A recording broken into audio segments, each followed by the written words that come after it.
قرآنہ المجید وقولہ الحق بسم اللہ الرحمن الرحیم ربنا لا تزغ قلوبنا بعد إذ هديتنا وهب لنا من لدنك رحمة وقال سبحانه وتعالى ولا تموتن إلا وأنتم مسلمون.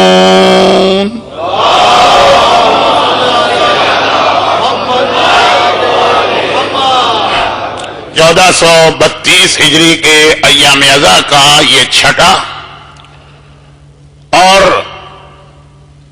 ماہ سفر کا یہ آخری عشرہ ہے،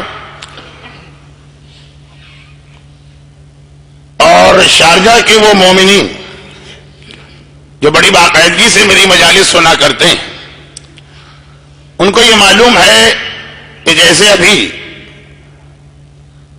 ہمارے مرثیہ خان سلمہ اللہ تعالی نے آج 21 سفر کو بھی چہلم کی مناسبت سے جو مرثیہ پڑھا، تو ہر سال جب میں یہ 21 سفر یا کبھی چاند کی تاریخوں کی وجہ سے ایک دن تاخیر یعنی 22 سفر سے آتا ہوں تو پہلی مجلس 40 ہی کے پس منظر میں ہوا کرتی ہے. جن علماء کے نزدیک اہل بیت اطہار شام سے کربلا پہنچے تو یہ بھی تو لکھتے ہیں نا کہ خالی چہلم کے دن کربلا نہ رہے، 3 دن تک کربلا میں قیام کیا. تو آج بھی زینب کبریٰ فاتحانہ شان کے ساتھ اس قافلے کو لے کے کربلا میں موجود ہیں، اس لیے میری گفتگو کا تھوڑا سا پس منظر 40 ہوگا. لیکن چونکہ ابھی ہمارا آپ کا 8 دن کا ساتھ ہے تو 2-3 باتیں میں تمہید میں بتا دوں. اچھا، پہلی بات تو خاص آج کی مجلس کے حوالے سے. مجلس کا وقت 1 گھنٹے کا ہوتا ہے اور چونکہ آج 5 منٹ کی تاخیر ہو گئی تو 55 منٹ. اب اس کے اندر میرے لیے بہت مشکل ہے کہ میں اپنے پورے بیان کو آپ تک پہنچا سکوں. چنانچہ ایک میرا خاص طریقہ کار ہے، لیکن پھر بھی یاد دہانی کے طور پہ اسے بیان کرنا ضروری ہے، اور وہ یہ ہے کہ بعض اوقات میں کئی احادیث کو لے کر بجائے اس کے کہ ہر ایک کا الگ الگ حوالہ دے کے 8 حدیثیں پڑھی جائیں اور پھر ان کو جمع کر کے ایک نتیجہ نکالا جائے، ان ساری حدیثوں کو آپس میں ملا کر جو اس کا ایک پیغام بنتا ہے اپنے الفاظ میں پیش کرتا ہوں. اور آج کی مجلس اتفاق سے ایسی بن گئی کہ مجلس کے شروع میں بھی تو جہاں سے بات شروع کی جائے گی وہاں بھی مجھے اسی مرحلے سے گزرنا پڑ رہا ہے، اور آج جو مسائل میں پڑھوں گا وہاں بھی کہ کئی روایتوں کو جمع کر کے اپنے الفاظ میں آپ کے سامنے پیش کرنا. دوسری گزارش یہ ہے کہ اس سال کی یہ مجالس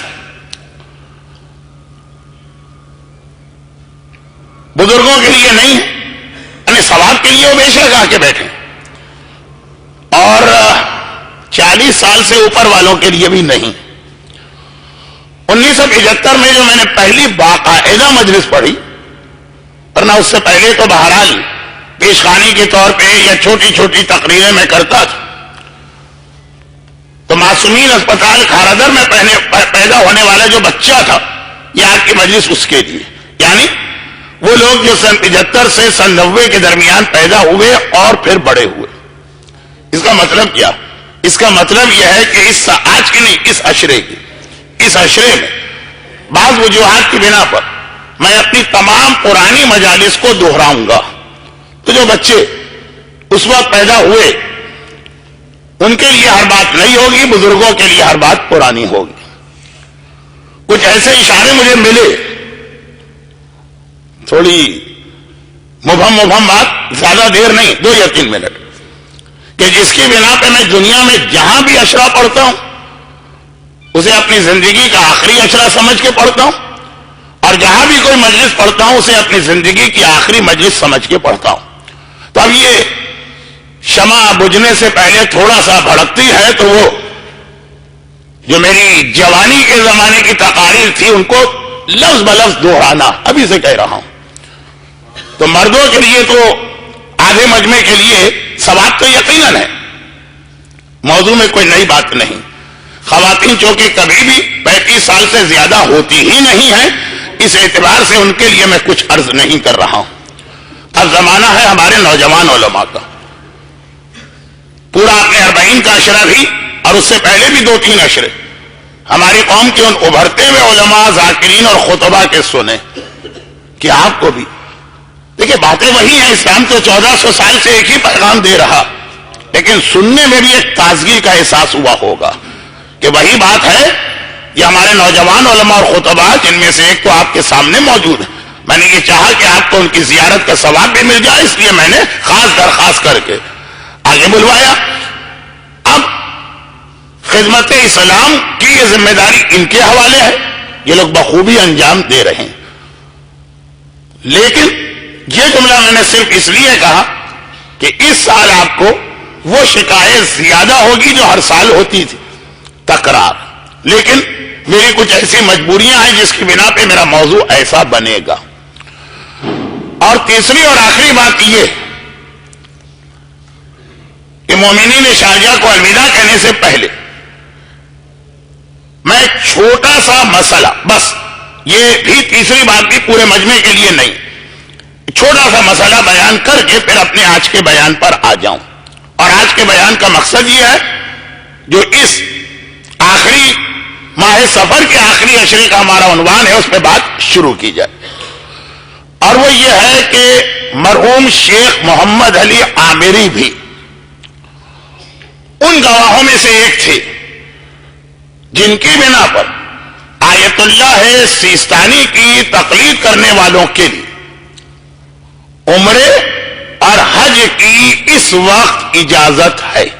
اب میں نے کہا نا کہ مسئلہ سب کے لیے نہیں، جو کبھی عمرہ یا حج کر چکا ہے اس کے لیے یہ جملہ ہے، یا جو جانے کی تیاری کر رہے تھے اور آغا سیستانی کے اس فتوے کی وجہ سے رکے ہوئے، جس فتوے کا خلاصہ یہ بنتا کہ شاید فی الحال عمرے اور حج کی اجازت بھی نہ ہو۔ اب حج کے بارے میں تو میں نہیں کہہ رہا ہوں، بہت تفصیلی بات ہوگی،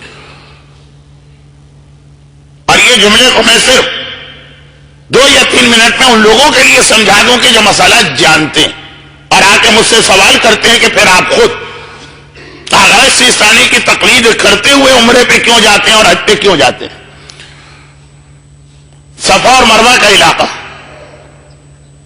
جس کے بارے میں قرآن نے کہا ان الصفا والمروہ من شعائر اللہ، اور ان یطوفا بہما فلا جناح، صفا مروہ اللہ کی نشانی ہے، ان کے درمیان تمہیں 7 چکر لگانا، ان کے درمیان ان یطوفا بہما، 2-3 تشدید جمع ہو گئی ہیں اس لفظ میں، بہما، ان کے درمیان۔ صفا مروہ کے علاقے میں پچھلے چند سالوں میں ازدحام اتنا زیادہ ہونے لگا تھا کہ شاید پورے حج میں سب سے زیادہ زندگی کو خطرہ وہاں پہ ہوتا تھا۔ طواف اتنا بڑا مسئلہ نہیں تھا، شیطان کو کنکر مارنا بھی اتنا بڑا مسئلہ نہیں رہا تھا، صفا مروہ۔ تو مجبوری کی وجہ سے وہ جو 7 چکر جناب حاجرہ کی پیروی میں لگائے جاتے ہیں، اور اگر آپ تفصیل سے کبھی تاریخ مکہ سنیے تو یہ حضرت آدم پہلے انسان تھے جنہوں نے یہ 7 چکر تو نہیں لیکن ان 2 پہاڑیوں میں پہلا چکر لگایا، 2 پہاڑیوں کے درمیان۔ اب اس وقت 2 پہاڑیوں کے درمیان جگہ بہت کم ہے، مثلا اتنا بڑا ہال ہے اور 3 ملین یعنی 30 لاکھ حاجی اس میں نہیں سما پاتے، تو مجبوری میں اس کو ڈبل کیا گیا، اس کے برابر اتنا ہی بڑا ایک اور راستہ بنایا گیا۔ اب وہ جو راستہ بنایا گیا اس میں نہ صفا پہاڑی ہے نہ مروہ پہاڑی ہے، جو پہاڑیاں اس وقت ہیں وہ اس پرانے والے راستے میں۔ تو ہمارے مجتہدین کی ایک بہت بڑی تعداد، اس کا تو یہ نظریہ بھی کہ حجاج کرام کی سہولت اور انسانی جان کو بچانے کے لیے اس قسم کی جو تبدیلیاں ہوتی ہیں وہ شریعت میں بالکل جائز اور ویلڈ۔ آغا سیستانی کا ایک نظریہ تھا کہ نہیں، قرآن نے کہا ہے کہ یہ صحیح صفا اور مروہ ہی کے بیچ میں ہوگی، تو 2 پہاڑیوں کے درمیان۔ ہاں یہ ضروری نہیں وہ پہاڑی آج ہو. جب آیت نازل ہو رہی تھی جہاں تک وہ پہاڑی تھی. اب وہ فرماتے ہیں کہ اگر آپ کو کہیں سے گواہی مل جائے کہ 1400 یا 1200 یا 1000 یا 100 سال پہلے تک یہ پہاڑیاں بہت بڑی بڑی تھی اور نیا جو راستہ بنا ہے وہ بھی ان کے درمیان ہے, بعد میں ان پہاڑیوں کو کاٹ دیا گیا سڑکیں وڑکیں بنانے کے لیے, تو آپ عمرہ کر سکتے ہیں, ورنہ عمرہ نہیں کر سکتے. اب یہ جو ایک لفظ استعمال کیا کہ اگر آپ کو گواہی مل جائے, جسے انگریزی میں کہتے ہیں کہ اب گین مقلد کے کورٹ میں, اسے معلوم کرنا ہے, گواہی اسے لینا. اب یہاں تک تو مسئلہ تھا. اب میں نے گواہیاں جمع کرنا شروع کی, اور میں تو کیا ہمارے بہت سارے مراجع تک نے, آیت اللہ ناصر مکارم شیرازی نے تو اس میں خاصی دلچسپی ظاہر کی. چنانچہ یہ گواہیاں ہم کو ملی کہ 1400 سال تو دور کی بات ہے, 100 سال پہلے تک بھی یہ دونوں پہاڑیاں بہت بڑی بڑی تھیں, اور آج جو نیا علاقہ بھی ہے یہ ان کے درمیان ہے, بلکہ ابھی اور بھی جگہ. اب وہ جو گواہیاں ملی وہ آپ کے لیے تو اس میں اتنی دلچسپی نہیں. ان میں سے ایک گواہی مرحوم شیخ محمد علی عامری کی تھی, جن سے ہماری تقریباً ہر سال حج میں ملاقات ہوتی تھی. اتنے چہرے اب مجھے نظر آ رہے ہیں. اب جو عمرے یا حج میں یا شیخ عامری کے پیچھے نماز پڑھ چکے ہیں, اور یا جب سے ان کی صحت نے جواب دیا تھا وہ بستر پہ ہوتے تھے تو کم از کم ان کی زیارت کر چکے ہیں. تو میں بھی اس گروپ میں تھا جس نے ان سے ملاقات کی, تو انہوں نے اپنی جوانی بتائی کہ جوانی کے زمانے میں ہم نے مکے میں دیکھا تھا کہ یہ پہاڑیاں کتنی بڑی ہیں. تو اس ایک گواہی کو بھی بہت اہم گواہی مان کر آغاز سیستانی کی تقلید کرنے والوں کے حج اور عمرے صحیح ہو رہے ہیں, اور خبر یہ آئی ہے کہ مدینے میں ان کا انتقال ہو گیا. اب یہ تو ایک ایسا معروضہ تھا جو میرے اصل موضوع میں نہیں تھا, اس لیے میں نے سوچا کہ آج اسے بیان کر دوں تاکہ پھر موضوع کا سلسلہ کٹے نہیں. آئیے اب اس کے بعد ایک مختصر سے جملے کے ساتھ جو آج کی میری گفتگو ہے اسے شروع کروں. اور وہ مختصر جملہ یہ کہ 1 مہینے پہلے جب میں دبئی میں مجالس پڑھ رہا تھا تو جو وہاں کا عشرہ تھا وہ نہیں, اس سے ہٹ کر ایک مجلس ہوئی تھی.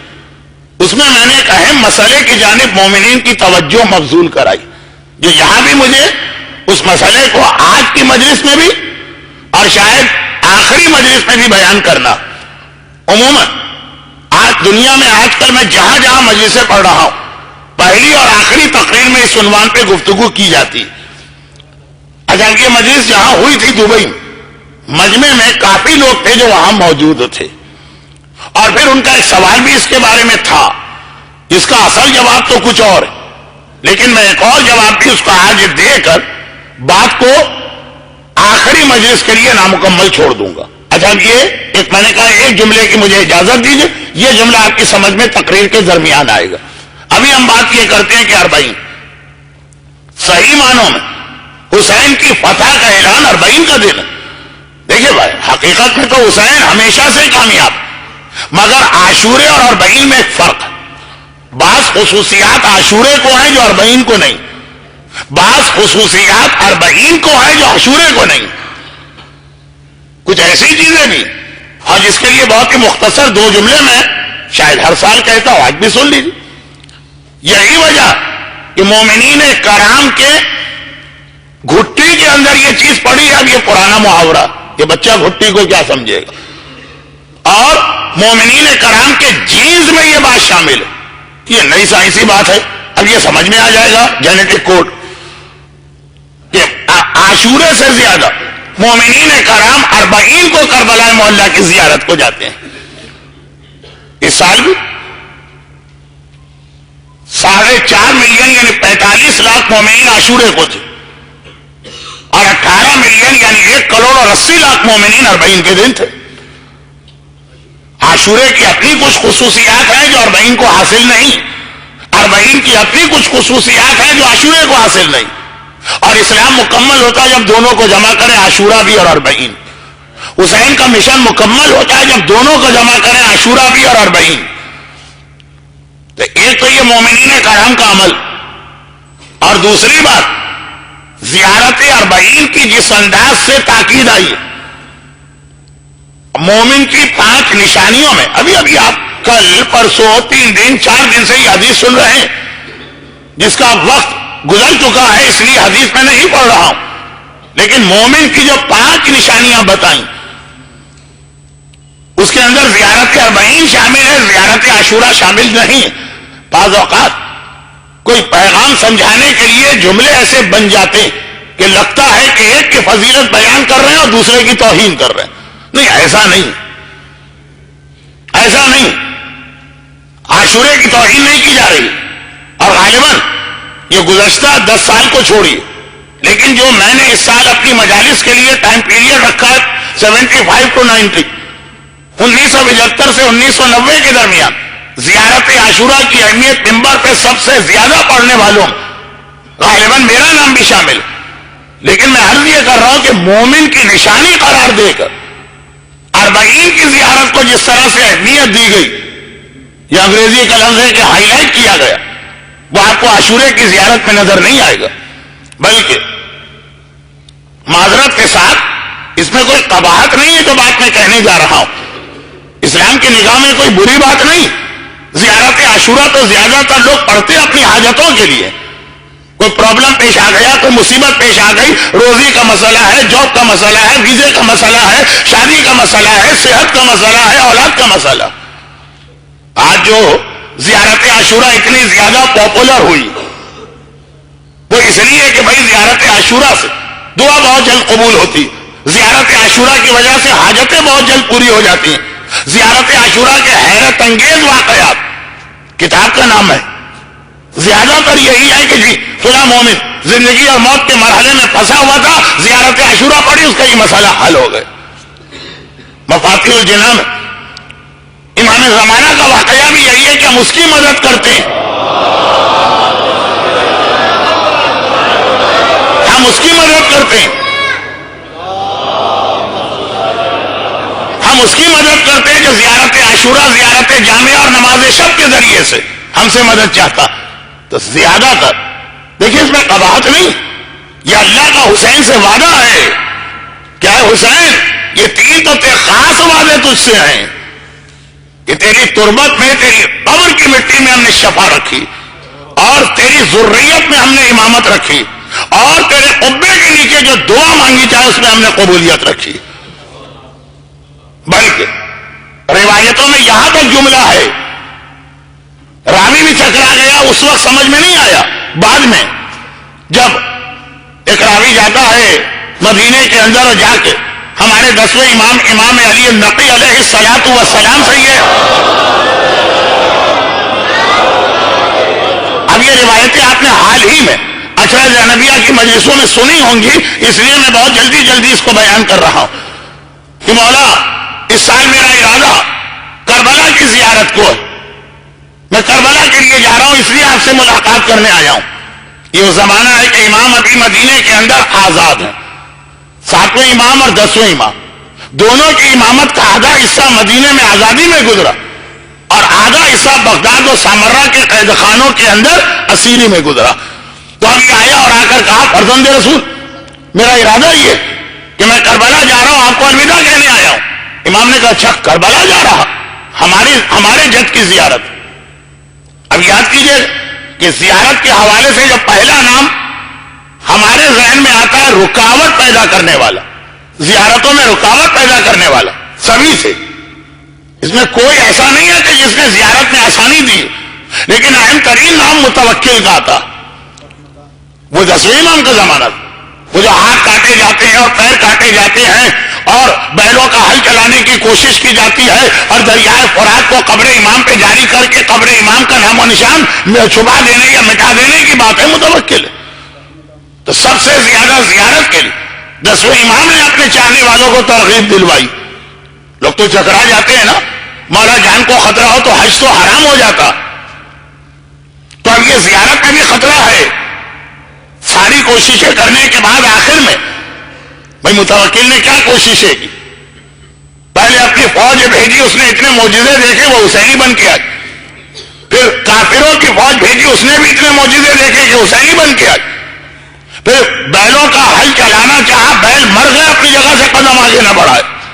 پھر دریائے فرات کا رخ پھیرا تو پانی جو بے جان ہے وہ رک گیا. آخر میں جب یہ پابندی لگائی کہ ہاتھ اور پیر کٹے گا، کثیر تعداد میں مومنین آ رہے ہیں، تو آخر میں پابندی لگائی گردنیں کٹیں گی. یہ سارے واقعات آپ کے سنے ہوئے. تو اب لوگ زیارت میں کمی نہیں کرنا چاہتے، مگر ایک اصول جو کربلا نے ہمیں بار بار بتایا کہ اسلام کا کوئی بھی مسئلہ ہو، چاہے وہ محبت اہل بیت ہی سے متعلق ہو، پہلے شریعت کے حوالے سے دیکھو کہ جو عمل ہم کرنے جا رہے ہیں خالی محبت کافی نہیں ہے، سنت رسول اور سنت امام کے مطابق ہے کہ نہیں ہے. تو اب لوگ کنفیوز ہو گئے. وقت کم ہے اس لیے میں جملہ بہت سرسری لے کے آگے بڑھ گئے. ہمارے یہاں اسی چیز کا خیال نہیں کیا جاتا. جس کا دل چاہتا ہے اپنے دل سے جو نئی بات بنا کے معاشرے میں پھیلا دیتا، ایک ٹھپا اس پہ لگا دیتا ہے کہ یہ مودت اہل بیت کا ایک طریقہ.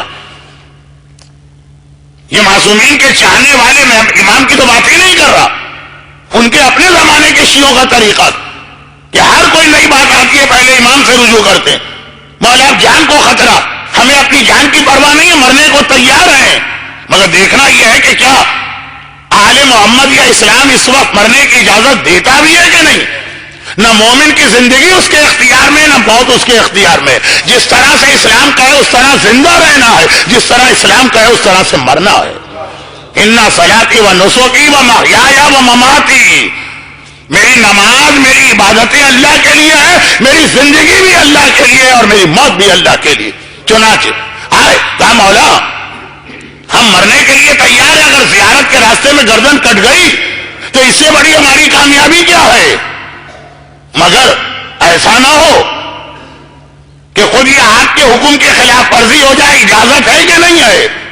اور یہ خاص طور پر اس لیے بھی لوگ کنفیوز تھے کہ حج میں تو یہ مسئلہ ہے کہ حج حرام ہو جائے گا، اور اگر آپ نے بہت بہادری دکھاتے ہوئے اور ٹارزن بن کے حج کر بھی لیا تو وہ حج واجب مانا ہی نہیں جائے گا، اس کو دوبارہ کرنا ہوگا. بلکہ حج تو بہت واضح مثال ہے، اس لیے میں نے کہا، ورنہ یہی مسئلہ روزے کا بھی ہے، یہی مسئلہ وضو اور غسل کا بھی ہے. تو اب آگے پوچھا مولا، وہ کہتا ہے گردن کٹے گی. ایک مومن کو مارا جائے گا تو دوسرے مومن کو اجازت ملے گی زیارت کے لیے. تو یہ تو کوئی مسئلہ ہی نہیں. ہمارے ہر آدمی مرنے کو تیار، لیکن جائز ہے کہ جائز نہیں. دیکھیں یہ طریقہ مومن کو ہونا چاہیے جو آگے چل کر باقی مجالس میں شاید تفصیل کے ساتھ آئے. امام نے فرمایا حج اور زیارت کا ایک فرق، زندگی خطرے میں ہو تو حج معاف ہے، زندگی خطرے میں ہو تب بھی تمہیں زیارت پر جانا. تو وہ جو آپ واقعات سنتے ہیں کہ دو مومن ایک ساتھ متوکل کے دربار میں یا اس کے گورنر کے دربار میں آتے ہیں اور کہتے ہیں کہ ہم میں سے ایک مرنے کو تیار ہے تاکہ دوسرے کو زیارت کی اجازت مل جائے، اور پھر وہاں جھگڑا بھی ہو جاتا. مومنین کرام کے جھگڑے سے بڑا ڈر تو لگتا، لیکن یہ والا جھگڑا بالکل ٹھیک ہوتا. جھگڑا اس بات پہ ہوتا ہے کہ ہر ایک یہ کہتا ہے مجھے مرنا ہے تاکہ تمہیں زیارت کی اجازت ملے. آخر میں حتیٰ یہ کہ قرعہ ڈالنا پڑتا. اچھا بچے کیا سمجھے قرعہ ڈالنا پڑتا، ٹاس کرنا پڑتا کہ یہ مرے کہ وہ مرے. مرنے کے لیے لوگ تڑپ رہے ہیں. البتہ جس کا نام نکلتا ہے وہ کہتا ہے کہ میں جا رہا ہوں مرنے، مگر ایک میرا حق ہے تیرے اوپر، میری وجہ سے تو جا رہا ہے نا، ایک حق ہے.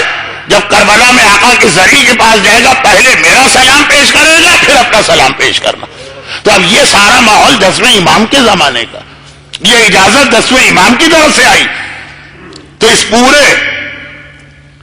5 سات 10 منٹ کے میرے بیان کا خلاصہ یہ کہ کربلا کی زیارت کی جو اہمیت اور تاکید میرا 10واں امام بتا رہا، 11ویں نے اس کو سمیٹ کر مومن کی نشانی قرار دے دیا. جو حدیث آپ نے کل پرسوں 3-4 دن میں ضرور کہیں نہ کہیں سنی ہوگی، بلکہ میرا اندازہ تو یہ کہ جہاں بھی مجلس میں آپ گئے ہوں گے 40 کے قریب یہ حدیث سنی ہوگی. 11ویں امام نے اس کو سمیٹ دیا. مومن کی 5 نشانیاں، پہلی نشانی 40 کی زیارت.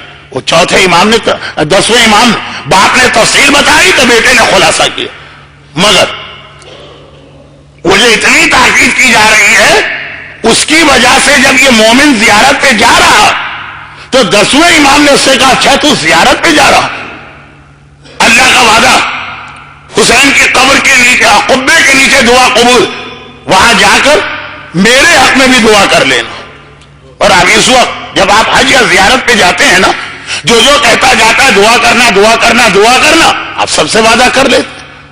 یہ چلا گیا، اس کو اتنا جوش میں بھرا ہے زیارت۔ یہ تو بعض وجوہات کی بنا پہ یہاں کے لوگ اتنی زیادہ زیارت کر رہے ہیں، جب یہ جاتے ہیں تو لگتا ہی نہیں ہے کہ کوئی ظاہر زیارت کے لیے آ رہا۔ انداز، طریقہ، وہ احترام، وہ گریا، وہ اللہ کی اس نعمت پہ شکر کا سجدہ، یہ آپ کے سامنے پڑھنے کا فائدہ نہیں ہے۔ تو گئے ہوئے ہیں، جب وہ آ جائیں گے نا تو آخری تقریروں میں مزید یہ بات بتاؤں گا۔ راوی نے کہا مولا میں حج کے لیے جا رہا ہوں، امام نے کہا اچھا، جتنا پہلے جہاں کوئی حرج نہیں، حج کرنے کے بعد جتنا جلدی مکے سے نکل سکتا ہے نکل جا۔ مولا یہ آپ کہہ رہے ہیں؟ مکے کا وارث کون ہے؟ چوتھے امام نے مسجد دمشق میں ہتکڑی اور بیڑی کے ساتھ جو خطبہ دیا تھا اور اس میں اپنا تعارف کرایا تھا، تو خالی یہ نہیں کہا تھا کہ میں محمد مصطفیٰ کا بیٹا ہوں، میں خدیجۃ الکبریٰ کا بیٹا ہوں، میں وارث کعبہ ہوں، میں صفا اور مروہ کا مالک ہوں، میں مقام ابراہیم کو محافظ ہوں، میں مکے کا مالک۔ تو جو آپ مکے کے وارث ہیں، آپ جو مکے کے محافظ ہیں، ابو طالب کا لقب رئیس البطحاء، اولاد ابو طالب بھی رئیس البطحاء ہے، تو آپ کہہ رہے کہ حج کر کے مکے سے جلدی نکل جانا؟ کہا کہ ہاں، حج تک تو تم مکے کے احترام کا خیال کرو گے، حج کے بعد پھر تمہیں کعبے کے احترام کا خیال بھی نہیں رہے گا۔ اور پوچھ لیجیے ان تمام لوگوں سے جن میں ایک آپ کے سامنے ممبر پہ بیٹھا کہ حج کے بعد حاجیوں کا کیا انداز ہو جاتا ہے خود مکے کے اندر، زیارت کے ساتھ بھی یہ نہ ہونے پائے۔ یہ ہمیں اور آپ کو سوچنا ہے، لیکن جیسا کہ میں نے کہا کہ ابھی ظاہرین بھی آ جائے پھر اطمینان سے بات ہوگی۔ ابھی تو صرف اتنی سی بات کہ راوی چلا گیا زیارت کو، جانے کے بعد جب کربلا میں زری کے قریب پہنچا اور دعا شروع کی اور اس میں 10ویں امام کا ذکر کیا، تو برابر میں جو اس کا ساتھی آیا، اکیلے زیارت پہ جو لوگ پہلے بھی نہیں جاتے تھے، کندھے کو ہلا کے روکتا، یہ کیا کہہ رہے ہیں؟ گستاخ، بے ادب، چوکے کا کیا ہوا؟ کہا تو امام کے لیے دعا کر رہا، کیا امام تیری دعا کے محتاج ہے؟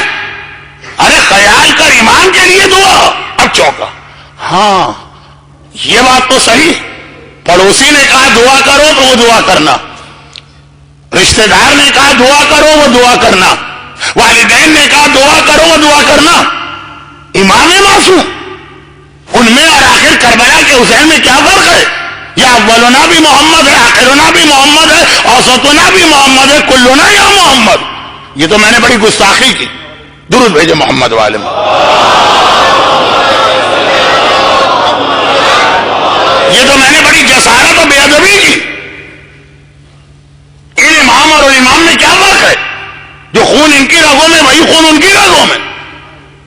اب وہ چونکے، ایک ہی چیز اس کے ذہن میں آئی، امام معصوم نے کچھ اور کہا ہوگا، مجھ سے سمجھنے میں غلط فہمی ہوئی، مجھے سمجھنے میں غلطی ہوئی، میں امام کی بات نہیں سمجھ پایا۔ یہ راوی نے اپنے ذہن میں سوچا اور بالکل ٹھیک سوچا۔ کبھی امام کی کوئی بات آپ کی سمجھ میں نہ آئے تو اکثر وجہ یہ ہے کہ ہم سمجھ ہی نہ پائے کہ امام فرمانا کیا چاہ رہے ہیں۔ پیغمبر نے کہا لعنت ہو اس کے اوپر جو بیڑی کا درخت کاٹے۔ کتنے سالوں بعد پتہ چلا کہ اس حدیث کا مطلب کیا، اور اگر کہ ایک جملہ میں نے 5 منٹ پہلے کہا تھا، لیکن پھر اس جملے کو ذرا بدل دوں۔ زیارت کرنے والے تو زیارت پر گئے ہوئے، اس مجمع میں بھی آدھے سے زیادہ زیارت کر کے آئے ہوئے۔ آج بھی آقا حسین کے روضے کے دروازے کا نام باب السدرہ ہے کہ نہیں ہے؟ بیڑی کے درخت والا دروازہ۔ کتنے سالوں بعد پتہ چلا کہ پیغمبر نے کیا فرمایا تھا اور ہم کیا آج تک سمجھ رہے تھے۔ بہت ساری روایتیں میں اس لیے چھوڑ دیتا ہوں کہ میں آپ کا وقت، جو ساری چیزیں آپ کی معلومات میں ہیں اس کو میں تحصیل حاصل نہیں کرنا چاہتا، خلاصہ ہی۔ تو راوی یہی سمجھا، چنانچہ اس نے وہ دعا چھوڑ دی اور پھر واپس جب مدینہ منورہ آیا، خدمت امام میں گیا، 10ویں امام، فرزند رسول۔ ایک ہی خیال، ایک ہی سوال اس وقت میرے ذہن میں ہے کربلا سے یہاں تک، کیا واقعا آپ نے مجھ سے کہا تھا میں آپ کے لیے دعا کروں، یا مجھے سمجھنے میں دھوکہ ہوا؟ امام نے فرمایا میں نے کہا تھا۔ تو کہا کہ پھر مولا یہ تو ہمارا سارا عقیدہ درم برم ہوا جا رہا، ہمارے اعتبار سے تمام ائمہ جو ہیں برابر ہیں. البتہ وہ جو ایک حدیث ہے کہ ظہور امام کے بعد مولا اور رسول، وہ دو جو ہیں باقی ائمہ سے بھی ایک خاص اہمیت کے حامل ہوں گے کہ بھائی جب امام آئیں گے تو خالی امام تو نہیں آئیں گے نا، پورے 13 معصومین بھی ساتھ میں آئیں گے، اور یہ معصومین دنیا کے مختلف حصوں میں پھیل جائیں گے. سب ایک جگہ نہیں رہیں گے مدینے میں، لیکن ایک دوسرے کی ملاقات، زیارت، حج میں ملیں گے، کبھی کربلا میں ملیں، اور جہاں 3-4 امام مل گئے جو آگے بیٹھا ہوگا وہی نماز پڑھائے گا، سوائے اس کے کہ اگر مولا کبھی ہوں گے تو مولا کے ہوتے ہوئے کوئی اور امام معصوم بھی علی کو نماز نہیں پڑھا سکتا. امام معصوم علی کو نماز نہیں پڑھا سکتا. کوئی غیر معصوم کس منہ سے یہ دعویٰ کرتا ہے کہ میں نے علی کو نماز پڑھائی ہے؟ لیکن آپ حضرات کو اس باتوں کی مجھ سے توقع بھی نہیں ہوتی ہے، اس لیے آپ جیسے ٹھنڈے بیٹھے ہیں ایسا ہی میں آپ کو چاہتا بھی ہوں. ہاں میں خود بہت گرم ہو رہا ہوں.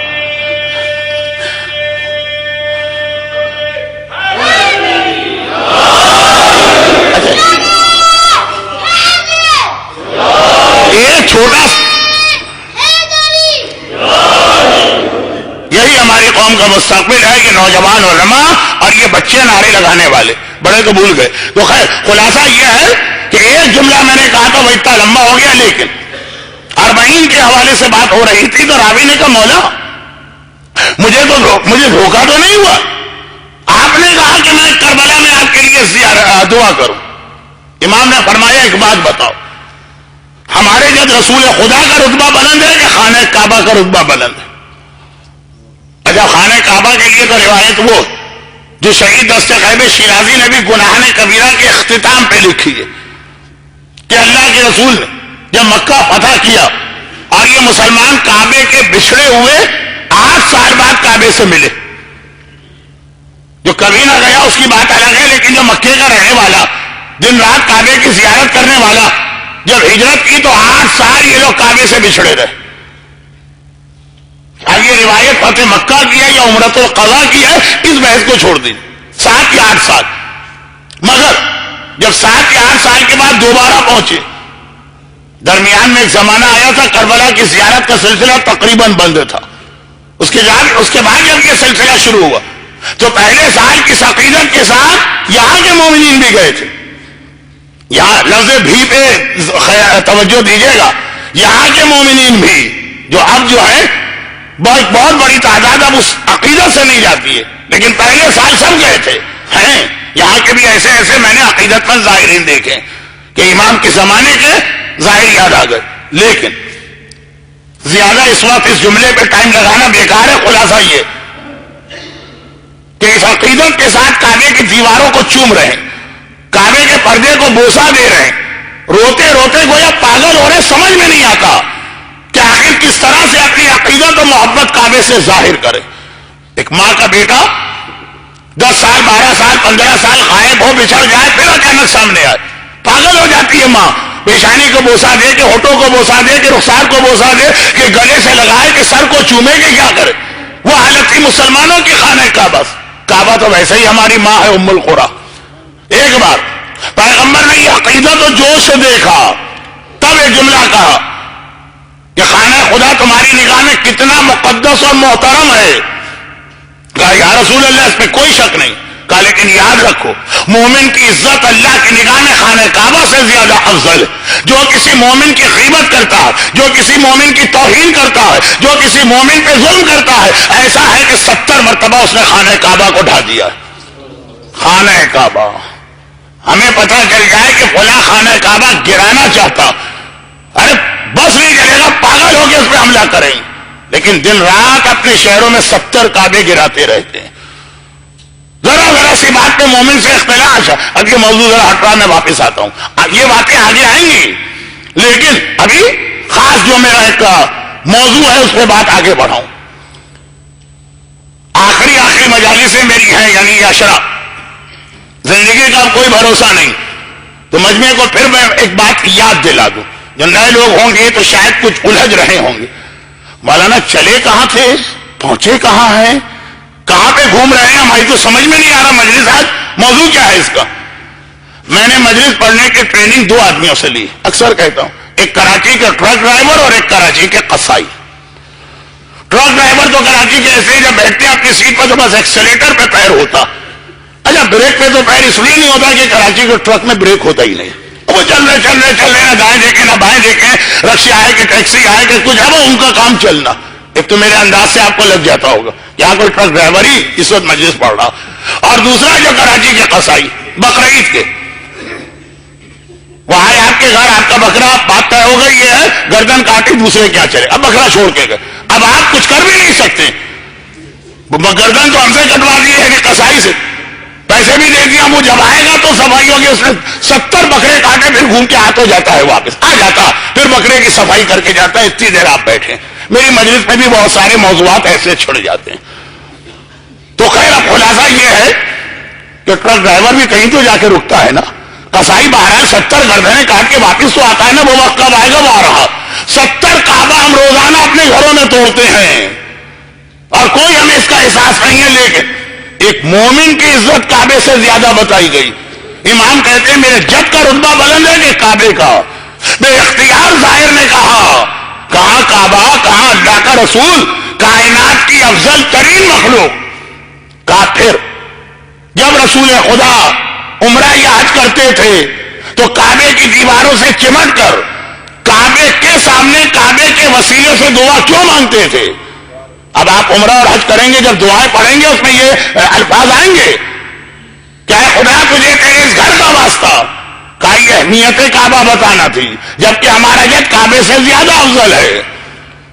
تو میں اور حسین ایک ہی ہوں گے, لیکن تمہیں بتانا ہے کہ کربلا وہ جگہ ہے کہ تمام دنیا تڑپتی ہے, وہاں ان کے حق میں دعا ہو جائے. ملائکہ تڑپتے ہیں, وہاں ان کے حق میں دعا ہو جائے. انبیاء و مرسلین تڑپتے ہیں, کربلا میں ان کے حق میں دعا ہو جائے. ائمہ طاہرین تڑپتے ہیں کہ کربلا میں ان کے حق میں دعا ہو جائے. کربلا کی دعا کی اہمیت ہے. یہاں پہ میں ایک جملہ اور کہہ دوں جو اصل موضوع میں رہ گیا, جس کے لیے میں نے تمہید باندھی کہ آج مجلس کی پہلی اور آخری روایت, چند روایتوں کو توڑ کے میں نے اپنے الفاظ میں ڈھالا, تو آخر تو وہی پہ میں کروں گا, پہلی والی چیز کل آ جائے گی. ایک آخری بات سنی, جابر ابن عبداللہ انصاری نے ہمیں 2 ایسے تحفے دیے, 2 ایسے تحفے دیے کہ ہیں تو ہمارے پاس, ہم انہیں صحیح معنوں میں استعمال کرنا نہیں جانتے. ایک حدیث قصہ کا تحفہ اور ایک کربلا کی زیارت کا تحفہ. دنیا میں پہلا انسان جس نے بعد شہادت امام زیارت کی کربلا جا کر, وہ جابر ابن عبداللہ انصاری. جابر ابن عبداللہ انصاری کربلا کے پہلے ظاہر ہیں, اور یہ اکثر میں جملہ کہتا ہوں, خدا کا کوئی عمل مصلحت کے خلاف نہیں ہوتا. انگریزی کا ایک محاورہ ہے نا, گاڈ پلیز ان مسٹیریس ویز, عجیب عجیب طریقوں سے خدا اپنی مصلحت کو پورا کرتا.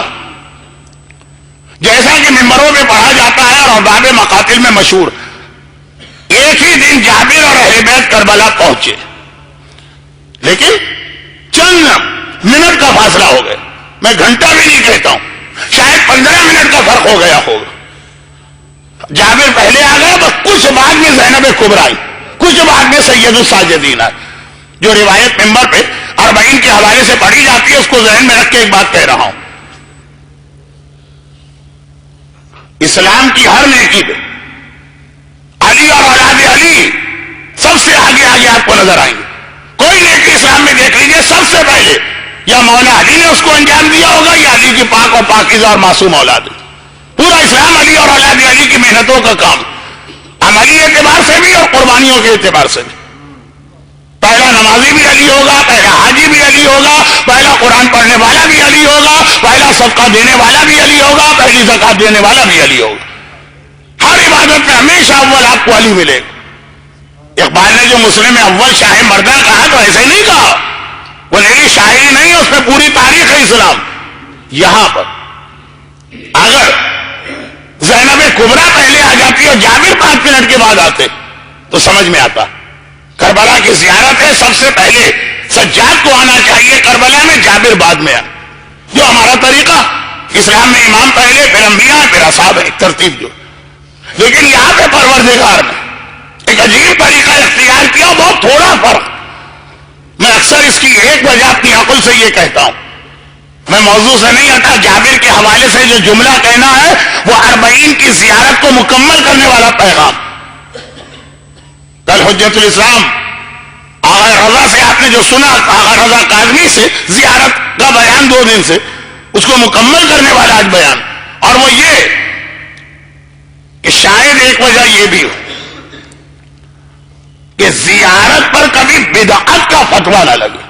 بدعت اسے کہتے ہیں جو عمل رسول و اصحاب رسول نے کبھی انجام نہ دیا ہو. کہا کربلا کی زیارت سب سے پہلے جابر سے کروائی جائے گی. جابر کے صحابی ہونے میں کسی مسلمان کو شک نہیں ہے، جابر صحابی رسول ہے. کہا زیارت پہلے ایک صحابی نے کی ہے تاکہ دنیا کو پتا چلے کہ یہ صحابی کا عمل ہے، کوئی بدعت والا عمل نہیں ہے. لیکن جابر کی پہلی زیارت کو، کربلا کی زیارت کو بدعت سے تو نکال کے لے گئے. میرا اصل جملہ نامکمل رہ گیا. جابر نے ہمیں 2 تحفے دیے. ایک کا نام ہے حدیث قصہ، حفت بہم الملائکہ، جہاں یہ حدیث پڑھی جاتی ہے ملائکہ اس جگہ کو اپنے گھیرے میں لے لیتے ہیں. واستغفرت لهم الا ان يتفرقوا، گناہ ہم نے کیے ہیں، ہمارے لیے دعائے توبہ ملائکہ پڑھ رہے ہیں. کوئی ہم، کوئی غم، کوئی حاجت ایسی نہیں ہے جو پوری نہ ہو جائے حدیث قصہ ہوتی ہے. یہ جابر نے ان جابر ابن عبداللہ الانصاری ان فاطمہ الزہرا، یہ تحفہ بھی آپ کو جابر نے دیا. اور کربلا کا پہلا ظاہر بھی جابر ہے. مگر تحفہ مل جانا کافی نہیں ہے، تحفے کو استعمال کرنے کا طریقہ بھی آنا چاہیے. ایک صاحب نے یہ دیکھا کہ میرے پاس موبائل نہیں ہوتا. میں صحیح حقیقت بتا رہا ہوں. کیا مولانا؟ نہیں، آپ کے لیے تو بہت ضروری ہے موبائل. میں نے کہا میری بات نہ کہیے، آپ کے لیے بہت ضروری ہے کہ میرے پاس موبائل ہو، تاکہ میں نہا بھی رہا ہوں تو آپ مجھ سے مسئلہ شرعی وہاں تک تو ٹھیک ہے، کوئی خواب کی تعبیر بھی پوچھ لیں.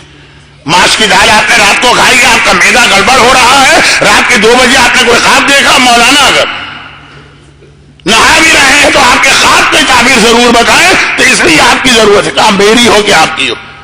وہ لے کے آ گئے، مجھے دے گئے، میرے لیے بیکار، مجھے استعمال کرنا ہی نہیں آتا موبائل. کیا ان بچوں کو دیکھ کے بڑا رشک آتا، مجلس میں بیٹھے بیٹھے SMS MMS دنیا بھر کی خبریں مل جاتی ہیں، ختم ہو جاتی ہیں، مجلس سے اٹھ کے چلے بھی جاتے. مگر تحفہ آ جانا کافی نہیں ہے جب تک کہ ہمیں پتہ نہ چلے کہ ہاؤ ٹو آپریٹ دس. اب پاکستان کے اندر ہماری خواتین خاص طور پر جو مثلا دیہاتوں وغیرہ کی رہتی ہیں، اب تو خیر بہت آگے نکل گئی ہیں، یورپ امریکہ کی عورتیں پاکستان کی عورتوں کو رشک کے ساتھ دیکھا کرتی، لیکن وہ آج کا موضوع نہیں. جی پہلے تو جھاڑو دی جاتی ہے اور سل بٹے پہ مسالہ پیسا جاتا ہے. آپ کہیں گے مولانا آپ کب کی بات کر رہے ہیں؟ میں 75 کی بات کر رہا ہوں. میں نے کہا تھا نا کہ آج کل تو آج کی مجلس 75 کی مجلس ہوگی، 1975. پتہ نہیں جو بعد میں لوگ آئے وہ سمجھے ہی نہیں میں کیا کہہ گیا. لیکن خلاصہ یہ ہے کہ کپڑے جو ہیں پہلے کس طرح سے ڈنڈے سے کوٹ کے کپڑے پیٹے جاتے تھے، وہی شوہر کے بھی کام آتا تھا، وہی کپڑوں کی دھلائی کے بھی کام آتا تھا، یہ ساری چیزیں ہوتی تھی. اب ہم یہاں آئے، اب ہم یورپ گئے، ہم نے دیکھا کہ ایک سے ایک مشینیں بن گئی، کوئی زحمت کی ضرورت ہی نہیں ہماری عورت کو. ایک بٹن دبایا کپڑے بھی دھل گئے، ایک بٹن دبایا فوڈ فیکٹری نے بھی کام کیا، ایک بٹن دبایا سارے مسالے بھی پس گئے، ایک بٹن دبایا ویکیوم بھی ہو گئے. ہم وہ چیزیں لے کے آ گئے. لیکن اگر بیچاری اس خاتون خانہ کو پتا ہو کہ اس مشینری کو آپریٹ کیسے کیا جاتا ہے تو اس کے کام کی ہے، ورنہ پڑی رہے گی اس کے گھر میں ضائع ہو جائے گی، اس کے کس کام کی ہے. تو تحفہ آ جانا کافی نہیں ہے، اسے استعمال کرنا بھی آنا چاہیے. اب میں آج تک کبھی ڈرائیونگ نہیں کی، نہ ڈرائیور سیٹ پہ بیٹھا ہوں. مجھے کوئی دنیا کی بہترین رولز رائس گاڑی یا BMW بھی لا کے دے، میرے لیے بیکار. وہ میرے گیریج میں کھڑے جو ہے وہ خراب ہو جائے گی، بیٹری ڈاؤن ہو جائے گی. تحفہ ملنا یہ ایک چیز ہے، کسی نے خیال تو کیا کہ آپ کو تحفہ دیا، مگر ہمیں بھی پتا ہو کہ اس کو صحیح طریقے سے استعمال کیسے کیا جاتا. اب مسئلہ یہ ہے کہ جابر نے ہمیں حدیث قصہ کا تحفہ دیا، حدیث قصہ کے استعمال کا طریقہ بھی ہم کو آنا چاہیے، ورنہ حدیث قصہ بھی پڑھی جائے گی اور برکتیں نہیں ہوں گی. آپ سمجھ گئے ہوں گے میں کدھر جا رہا ہوں، صرف ایک جملہ کہہ دوں، یہ ساری چیزیں بعد میں تفصیل سے آئیں گی. یہ میں پہلی مجلس میں ایک طرح سے اپنی آنے والی مجالس کی فہرست بتاتا ہوں، تاکہ اب جو آج تو لوگ عقیدت میں آ گئے کل سے سوچ سمجھ کے آئے. تو یہ جملہ حدیث قصہ، اس وقت میں انگلینڈ سے آ رہا ہوں، اس کے اثرات بھی آپ کو لگ رہے ہوں گے. کہاں میں برف باری کے ماحول سے نکلا, کہاں پہ میں یہاں پہ آ گیا. تو خیر وہ ساری چیزیں نہیں بتا رہا ہوں, عرض یہ کرنا کہ یہ وہیں کا واقعہ. البتہ میں اب اس واقعے میں جگہ وگہ نہیں بتاتا ہوں. 75 میں جب یہ نہیں 85 میں جب یہ واقعہ پڑھا تھا تو جگہ بھی بتا دی تھی, بعد میں نے سوچا مناسب نہیں. مولانا 85 میں جب میں مجلس پڑھنے گیا, مولانا ہم نے ایک نیا بزنس سیٹ اپ کیا, اور ہمارا جو طریقہ یہ ہے کہ جو نیا کام کرتے ہیں یہ ہمارے بزرگوں نے طریقہ سکھایا. پہلے حدیث قصہ پڑھتے ہیں, بالکل صحیح بات, ہمارے بزرگوں نے بھی یہ طریقہ ہم کو سکھایا. بہت سی باتیں خالی کتاب میں نہیں آتی ہیں, صاحبان ایمان کے جین میں یا جینیٹک کوڈ میں منتقل ہوتی ہیں. کہا مولانا کل صبح دکان کی اوپننگ ہے, آپ کو پتا ہے انگلینڈ کی لائف میں ٹائم کس کے پاس ہے, میں ہوں گا آپ ہوں گے, حدیث قصہ پڑھ دیجیے گا. ٹھیک ہے, میں نے کہا پڑھ دوں. چنانچہ میں وہاں پہنچا.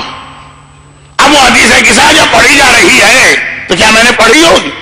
جب میں نے یہ دیکھا کہ وہ شراب کی دکان, شراب بیچی جا رہی ہے, لیکن کہہ رہے مولانا برکت چاہیے, اس بزنس میں بھی آج کل کمپٹیشن بہت ہو گیا, حدیث قصہ آپ پڑھیں گے تو برکت ملے گی. میں نے اس دکان کا بھی نام 85 سے 90 تک پڑھا, پھر اب دکان کا نام لینا بند کر دیا. لیکن بہرحال یہ حدیث قصہ جابر نے اس لیے دی تھی. اب آپ کہیں گے استغفر اللہ, کیسا وہ بدترین مومن. کراچی میں میوزک کے کیسٹوں کی دکان تو حدیث قصہ سے افتتاح ہوتے بار بار ہم نے دیکھا. میوزک کے کیسٹ بھی کہیں گے برکت چاہیے. چلے آپ کہیں گے یہ بھی سمجھ میں نہیں آتا, شادی بیاہ میں تو حدیث قصہ آپ نے پڑھتے ہوئے لوگوں کو دیکھا ہے نا, ادھر حدیث قصہ ختم ہو, ادھر گانے کا کیسٹ آن ہو گئے, ادھر حدیث قصہ ختم ہو, ادھر مکس گیدرنگ شروع ہو گئے, ادھر حدیث قصہ ختم ہوئی تو ختم بھی نہیں ہوتی. وہ ویڈیو ریکارڈنگ کرنے والے آ گئے, عورتیں مرسل ساتھ بیٹھے ہوئے. یہ تو آپ نے دیکھا شراب میں حدیث قصہ آپ کی عقل قبول نہیں کرے گی, اور آپ کہیں گے مولانا تو حدیث قصہ کی توہین کر رہے ہیں. گانے کی محفل جو ہمارے یہاں شادیوں کے نام پہ ہوتی ہے, اس میں حدیث قصہ آپ قبول بھی کریں گے, دیکھیں گے بھی, سنیں گے بھی, اور خاموش بھی رہیں گے. میں اس مجمع پہ اتنا بھروسہ کر رہا ہوں کہ ان کے گھر کی تقریب میں یہ غلطی نہیں ہوئی ہوگی, ان کے گھر کی تقریب میں وہ آخری غلطی ہوئی ہوگی, گھر کی نہیں دوستوں کی. لعن اللہ امتن قتلت کا والی غلطی نہیں ہوئی ہوگی, لعن اللہ امتن ظلمت کا والی غلطی نہیں ہوگی, لعن اللہ امتن سمیت بذالک فرضیت بے والی غلطی شاید ہو گئی. ایک مومن مجھے نہیں ملا جو بطور احتجاج یا پروٹیسٹ اٹھ کے آ جائے کہ حدیث قصہ پڑھو اور یا مس گیدرنگ کراؤ اپنے یہاں. حدیث قصہ پڑھ کے امام کو بلا رہے, مس گیدرنگ کر کے شیطان کو بلا رہے. لیکن یہ تو ایک ضمنی بات بیچ میں آ گئی. حدیث قصہ تحفہ ملا, ملائکہ استغفار کریں گے, تمہاری حاجتیں دور ہوں گی, صحیح طریقے سے اسے استعمال کرنا سیکھو. اور جابر نے ہمیں دوسرا تحفہ زیارت کا دیا. زیارت کربلا کے پہلے ظاہر, ساری زیارتیں بھی نہیں, کربلا کی زیارت. آج جو 1,80,00,000 مومنین اربعین کے دن جمع ہیں, یہاں بھی وہ ایک جملہ کہہ دوں جو میرا اپنا اسٹائل ہوتا کہ اسلام کا ایک اصول ہے کہ اگر کوئی آدمی گناہ کرے گا فلا تزر وازرۃ وزر اخرى, ایک گناہ کی ذمہ داری دوسرے پہ نہیں. جس نے گناہ کیا وہ مجرم, لیکن جس نے معاشرے میں پہلی بار گناہ کر کے لوگوں کو گناہ کا راستہ دکھایا, من سنّ سنۃ سعیۃ, اس کے اوپر ان تمام لوگوں کا گناہ ہے جو قیامت تک اس گناہ کو انجام دے رہے ہیں. آج میرے گھر کی کوئی عورت بے پردہ نکل رہی ہے, اس کی بے پردگی کا عذاب اس پر. آج میرے محلے کی کوئی عورت بے پردہ, اس کا عذاب اس پر. لیکن ان ساری بے پردہ عورتوں کا عذاب مل کر اس خاتون کے اوپر ہوگا جس نے پہلی بار ہمارے علاقے میں بے پردگی شروع کی تھی. اس کے نام عمل میں ایک بار بے پردگی نہیں ہے, خدا بندہ میری بے پردگی کا عذاب دے.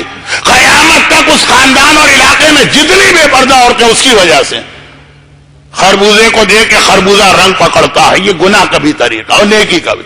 اور یہی مسئلہ من سنّ سنۃ حسنہ کا, جو آدمی نماز پڑھتا ہے اس کو اپنی نماز کا ثواب ملے گا, اور جو قرآن پڑھتا ہے اسے اپنے قرآن کا ثواب ملے گا, اور جو زیارت کرتا ہے اسے اپنی زیارت کا ثواب ملے گا. لیکن جس نے ہمارے خاندان اور معاشرے میں پہلی بار نماز پڑھی, اب نماز تو ہمیشہ رہی, جس نے پہلی زیارت کی ہے, قیامت تک کے ظاہرین کا ثواب اس پہلے ظاہر کو مل رہا.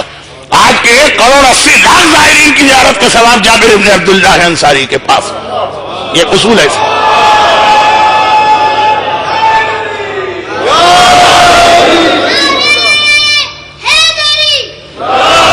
اب یہ اصول جابر نے ہمیں زیارت دے کے خود اپنا تو ثواب اتنا کمایا، مگر زیارت امام بھی ہمارے پاس اتنا عظیم و تحفہ ہے. ہمیں زیارت جیسے تحفے کی قدر و قیمت معلوم ہے، جانے دیں، اس کے استعمال کا طریقہ نہیں آتا. اگر کوئی صحیح معنوں میں زیارت کربلا کے استعمال کا طریقہ سیکھے تو دو چیزیں کبھی ہمارے معاشرے میں نہیں ہوں گی. ہو سکتا ہے کہ یہی میرا موضوع بن جائے آئندہ 2 دن. دو چیزیں کبھی ہمارے معاشرے میں نہیں ہوں گی. نمبر 1، ہمارے معاشرے میں کبھی گمراہی نہیں ہوگی. جس کو پتا ہے کہ کربلا اور زیارت کسے کہتے ہیں، جسے پتا ہے کہ 40 کا پیغام کیا، صحیح معنوں میں اگر زیارت کی جائے تو خالی ذریعہ امام تک جاتے وقت عورت کو حجاب نہیں پہننا ہے. وہ دنیا میں واپس پلٹ کے کہیں بھی آئے گی، اس کے سر سے کبھی حجاب نہیں اترے گا. خالی کربلا میں بیٹھ کے داڑھی نہیں رکھنا ہے، وہ واپس دنیا میں کہیں بھی آئے گا، کبھی اس کی داڑھی شیپ نہیں ہوگی. خالی کربلا میں جا کے نماز نہیں پڑھنا ہے، وہ واپس دنیا میں کہیں آئے گا، کبھی نماز قضا نہ ہوگی. ہم نے کربلا کی زیارت، قدر و قیمت ہمیں پتا ہے. میں قدر و قیمت ویلیو کی بات نہیں کر رہا ہوں. میرے گیرج میں رولز رائس کار کھڑی ہے، مجھے پتا ہے کتنی قیمتی ہے. میں کہہ رہا ہوں اسے استعمال کرنا نہیں آتا، گاڑی چلانا نہیں آتا. ہمیں زیارت کا صحیح مطلب مقصد یہ استعمال نہیں آتا. دو چیزیں کبھی نہیں ہوں گی. نمبر 1، کبھی گمراہی نہیں ہوگی. کربلا تو نام ہی ہے ہمیشہ ہمیشہ کے لیے گمراہی کے خاتمے کا. جاتے ہیں اور آ جاتے ہیں. اب اگلا جملہ میں کہوں گا تو میری جو گردن لوگ پکڑ کے دبا دیں گے. یہ بزرگوں نے بھی کہا.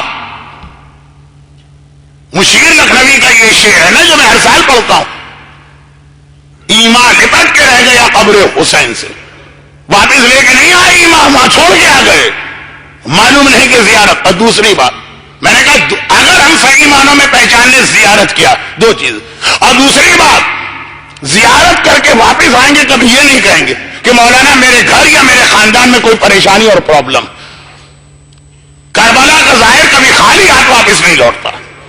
ہو ہی نہیں سکتا کہ آپ نے کربلا میں دعا کی اور وہ دعا قبول نہ ہوئی.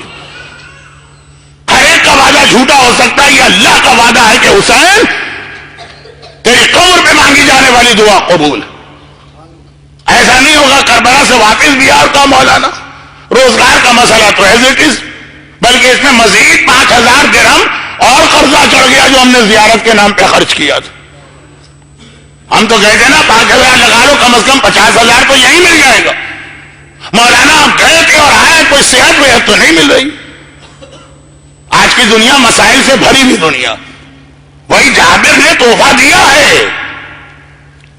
ہمیں پتہ ہی نہیں کہ کس طرح سے زیارت کو استعمال کیا جائے. ایک صاحب گئے کسی سکھ کے گھر میں، اس کے گھر میں بڑا اچھا ریفریجریٹر رکھا چل رہا. کھولا تو دیکھا اس میں جوتے سجے ہوئے. ہاں یہ کیا؟ کہا یہ جوتوں کی الماری نہیں؟ کہا نہیں، یہاں تو گرم مشروبات رکھ کے ٹھنڈے کیے جاتے ہیں، کھانے کو سڑنے سے بچایا جاتا ہے. اچھا، تبھی میں روزانہ سوچتا تھا اتنے ٹھنڈے میرے جوتے کیوں ہوتے ہیں. اب اس کے بعد ایک چیز آ گئی، اس کو پتہ ہی نہیں استعمال کا کیا طریقہ. کہیں ہم اس معاملے میں ان کی طرح سے نہ بچ جائے. یہ 2 چیزیں کبھی نہیں ہوں گی جو کربلا کی زیارت کو صحیح معنوں میں استعمال کرے گا. نہ کبھی اس کے گھر اور خاندان میں کوئی گمراہی آئے گی، نہ کبھی اس کی کوئی پریشانی باقی رہے. کربلا ہر ایک کی مصیبتیں دور کرنے کی جگہ کا نام. ارے جب کربلا نے اسلام کی ساری مصیبتیں دور کر دیں. دیکھیے دنیا میں بہت ساری بیماریاں ہوتی ہیں. کسی کو ٹی بی ہو گئی، کسی کو کینسر ہو گیا، کسی کو ایڈس ہو گیا، کسی کو ہیپیٹائٹس ہو گئے. یہ بڑی بڑی بیماریاں بتا. اسلام کو جو بیماری لگی تھی اس کا نام تھا یزیدیت. اور اس سے زیادہ خطرناک بیماری آج تک دنیا میں نہیں سامنے آئی ہے. کینسر اور ایڈس اور ہیپیٹائٹس اور ٹی بی کا علاج پھر بھی ہو سکتا، اور نہ بھی ہو تو اس کا نقصان پھر بھی چھوٹا ہوگا. یزیدیت بڑی بدترین بیماری کا نام. یزیدیت بہت خطرناک بیماری ہے. اگر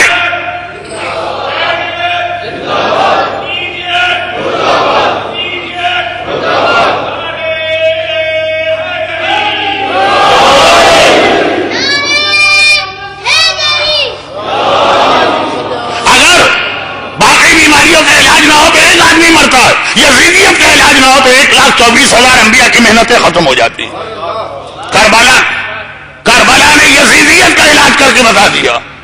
یزیدیت ختم ہو جاتی ہے کربلا سے. تم تو پھر بھی حسینی ہو, تمہارے گھر کے چھوٹے موٹے مسئلے کیسے ختم نہ ہوں گے. لیکن شرط یہ ہے کہ ہم یہ پہچانیں کہ کربلا کس چیز کا نام ہے, کس انداز سے کربلا نے اسلام کو بچایا. ہاں تھوڑی سی بھئی آپ بہت کامن بیماری ہے, اس لیے میں جلدی سے آج مسائل پہ آ رہا ہوں, وقت نہیں رہا. کینسر, آپ کو پتا ہے کہ کینسر کا اپنا علاج بھی بڑا مشکل ہوتا ہے, بڑا تکلیف دہ ہوتا ہے. وہ تکلیف دہ علاج کرنا پڑتا ہے تاکہ اس سے بڑا فائدہ ہو جائے. کربلا نے بتایا یزیدیت کا علاج ہے, ختم ہو جائے گی یزیدیت. لیکن ہاں جب کینسر جیسی چھوٹی بیماری میں کسی کو کیمو تھراپی کرنا ہے, کسی کا یہ پرابلم ہے, کسی کا وہ بھی, میں علاج کی بات کر رہا ہوں, تو یزیدیت کے علاج میں بھی زحمتیں تو اٹھانا پڑتی ہیں. اکبر کا کلیجہ قربان کرنا پڑتا, اصغر کے گلے کو 3 بھال کے تیر سے چھتا دیکھنا پڑتا, عباس کے بازو قلم ہوتے تو یزیدیت کا علاج ہوتا, قاسم کے بدن کے ٹکڑے ہوتے ہیں تو یزیدیت ختم ہوتی ہے, حسین کا کٹا سر نو کے نیزہ پہ بلند ہوتا ہے تو یزیدیت ختم ہوتی ہے. ہے علاج مشکل لیکن فائدہ اتنا بڑا ہے کہ کینسر کے تکلیف دہ علاج کو آدمی برداشت کرتا ہے بعد والے فائدے کے لیے, جبکہ اس میں تو یہ بھی پتا نہیں فائدہ ہوگا کہ پھر بھی آدمی مر جائے گا. مگر کربلا نہیں, یقینی فائدہ ہے بشرط یہ کہ تم اس علاج کو کرو. مگر اس علاج میں باقی ساری چیزیں ممکن ہیں.